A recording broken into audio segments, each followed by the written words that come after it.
Salam sejahtera, terima kasih karena bersama dengan saya di Nazilin Unity Channel.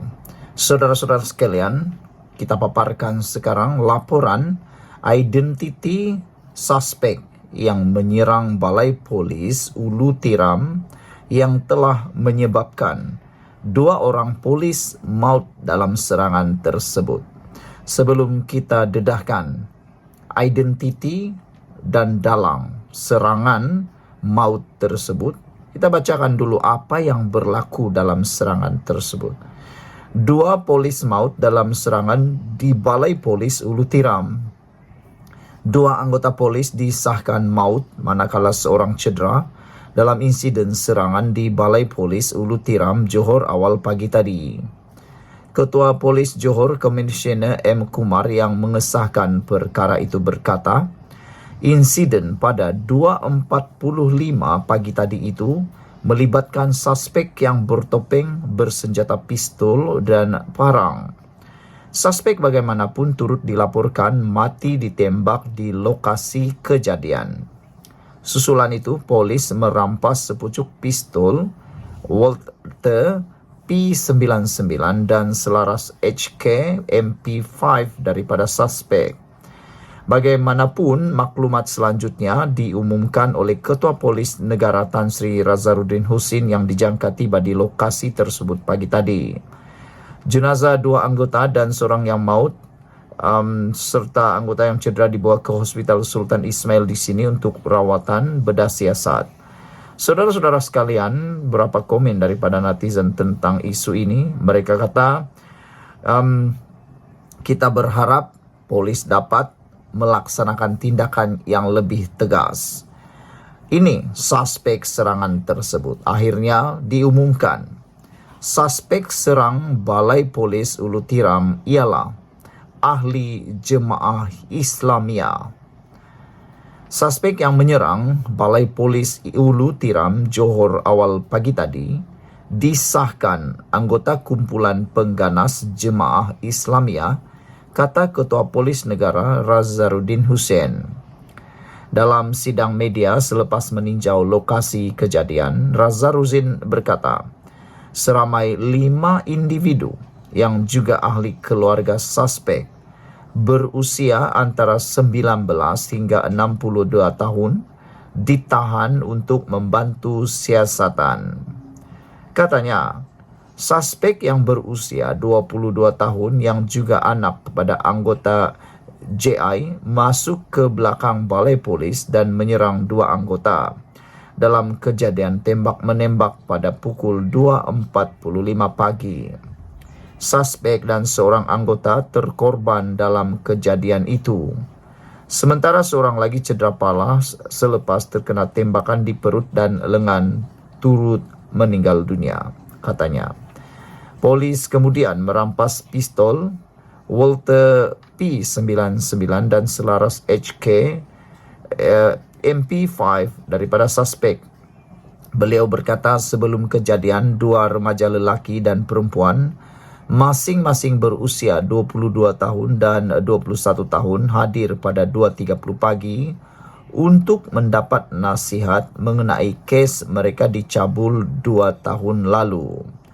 Masa nak buat laporan, suspek terus masuk ke tempat parking di belakang balai dan apabila anggota pergi melihat ke belakang, anggota kita telah pun ditetak dengan parang.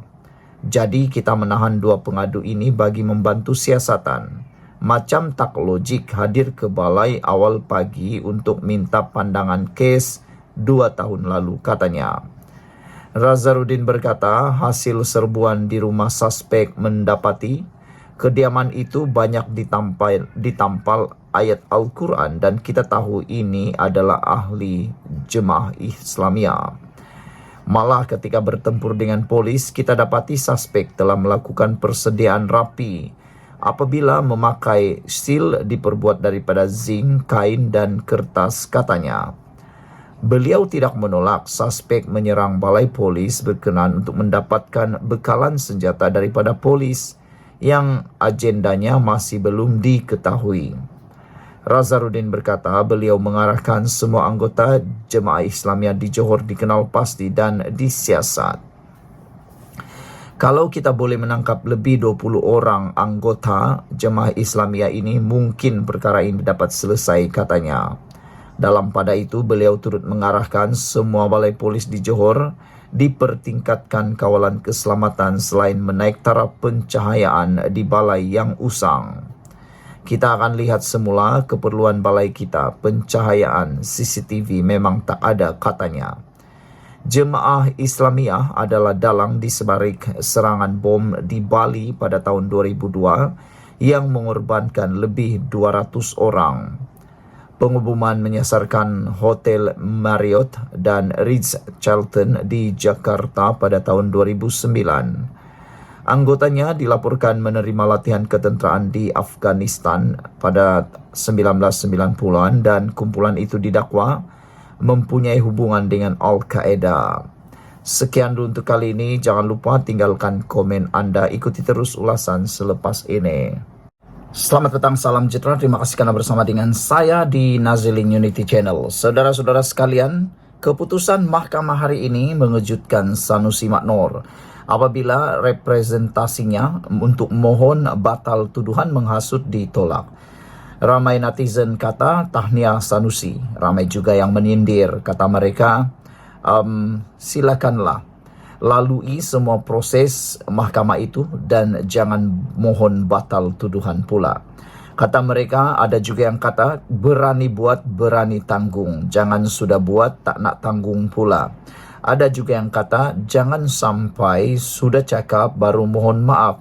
Ada yang kata juga cakap dulu baru mohon maaf, cakap dulu baru mohon maaf, fitnah dulu baru mohon maaf, hasut dulu baru mohon maaf. Itulah yang banyak berlaku, kata netizen. Oleh sebab itu, netizen setuju sangat apabila permohonan Sanusi untuk membatalkan tuduhan menghasut ditolak. Jabatan Peguam Negara menolak representasi dikemukakan Datuk Seri Muhammad Sanusi Maknor bagi membatalkan dua tuduhan menghasut dihadapi Menteri Besar Kedah itu.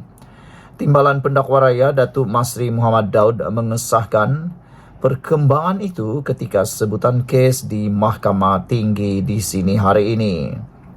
Terdahulu 29 Februari lalu, Muhammad Sanusi mengekalkan pengakuan tidak bersalah di Mahkamah Tinggi atas dua tuduhan menyebut perkataan menghasut berkaitan yang di Pertuan Agong dan Sultan Selangor.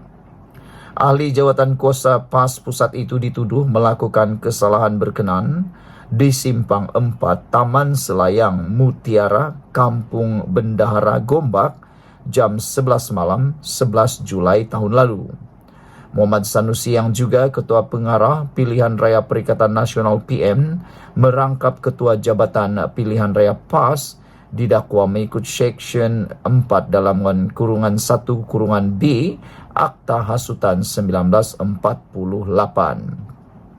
Jika sabit kesalahan boleh dihukum mengikut Seksyen 4 dalam kurungan 1 Akta sama yang membawa hukuman denda hingga Rm5.000 atau penjara maksimum 3 tahun atau kedua-duanya sekali. Pertuduhan itu dibacakan semula selepas kes itu dipindahkan dari Mahkamah Session Selayang ke Mahkamah Tinggi di sini pada 1 Februari lalu. Saudara-saudara sekalian, ada netizen kata kalau betul Sanusi ini sabit kesalahan dan dihukum denda Rm5.000 atau penjara atau kedua-duanya sekali, mereka kata Sanusi bakal kehilangan jawatan Menteri Besar Kedah. Ini apabila Sanusi katalah dia kalah dalam kes ini dan dipenjarakan. Beliau sudah hilang kelayakan sebagai ahli Dewan Undangan Negeri, kehilangan kerusinya dan seterusnya kehilangan jawatan sebagai Ketua Menteri Kedah, Menteri Besar Kedah. Jadi saudara-saudara sekalian, adakah dengan keputusan hari ini, representasi Sanusi ini yang mohon batal tuduhan menghasut telah ditolak, bakal menjadi mimpi ngeri kepada Sanusi? Adakah ini petanda bahawa Sanusi bakal menghadapi perkara yang paling beliau takuti, yaitu terpaksa dipecat atau terpaksa melepaskan jawatan kerana didapati kena mungkin akan dipenjarakan atau didenda lebih Rp5.000 atau Rp2.000 kalau didapati bersalah. Saudara, itulah seperti yang saya katakan sebentar tadi, berani buat, berani tanggung, kata netizen. Sekian dulu untuk kali ini, ikuti terus ulasan selepas ini. Salam sejahtera, terima kasih karena bersama dengan saya di Nazilin Unity Channel. Ini pendedahan paling menarik sekali yang kita peroleh hari ini. Rupa-rupanya, Syed Saddiq Syed Abdurrahman dedah Azmin pernah nak cantas Mahathir jadi Perdana Menteri pada tahun 2018. Wow. Rupa-rupanya, ini rahsia paling besar Azmin Ali yang ramai tak tahu. Hari ini baru kita tahu. Mungkinkah ini adalah sebabnya Azmin Ali menjadi pengkhianat kepada Pakatan Harapan kerana niat beliau mau jadi Perdana Menteri tak jadi-jadi. Jadi, adakah ini adalah bukti bahawa Azmin Ali memang mahu kuasa sehingga sanggup keluar daripada Pakatan Harapan, bahkan sebagai timbalan Presiden Parti Bersatu? Bukankah itu satu perkara yang paling menjijikkan, yaitu sanggup keluar menjadi pengkhianat semata-mata mau mengejar sesuatu? Syed Saddiq Syed Abdurrahman dalam bukunya mengatakan, Syed dedah Azmin nak cantas Mahathir jadi Perdana Menteri pada tahun 2018. Syed Saddiq Syed Abdurrahman dalam bukunya Jalan Tegak mendedahkan bahawa terdapat cadangan untuk menjadikan Datuk Seri Mohammed Azmin Ali sebagai Perdana Menteri pada tahun 2018. Menurut Syed Saddiq, cadangan ini telah menyebabkan ketidakselesaan Tun Dr. Mahathir Mohamad yang ketika itu adalah pengerusi Pakatan Harapan PH. Saudara-saudara sekalian, dalam buku tersebut, Syed Saddiq menjelaskan bahawa ada pandangan daripada pihak Tun Mahathir Mohamad yang menganggap ini sebagai usaha Azmin untuk membelakangkan beliau. Ketegangan ini menyebabkan sedikit tarik tali antara kedua-dua pemimpin tersebut, di mana masing-masing tidak mahu menjadi yang pertama meminta untuk bertemu. Syed Saddiq yang pada masa itu merupakan pegawai kepada Dr. Mahathir cuba untuk menjadi orang tengah dalam mendamaikan hubungan antara Tun Dr. Mahathir dan Azmin Ali, yang ketika itu adalah Menteri Besar Selangor dan timbalan Presiden PKR. Pada masa sama, Datuk Seri Anwar Ibrahim masih berada dalam penjara, menjadikan rundingan untuk calon Perdana Menteri sebagai satu isu yang sangat kritikal. Selepas pilihan raya umum ke-14 pada 9 Mei 2018, Dr. Mahathir dilantik sebagai Perdana Menteri ke-7 dan melantik Azmin sebagai Menteri Ekonomi dalam kabinetnya. Namun kerajaan PH hanya bertahan selama 21 bulan sebelum tumbang selepas Dr. Mahathir meletakkan jawatan pada 24 Februari tahun 2020.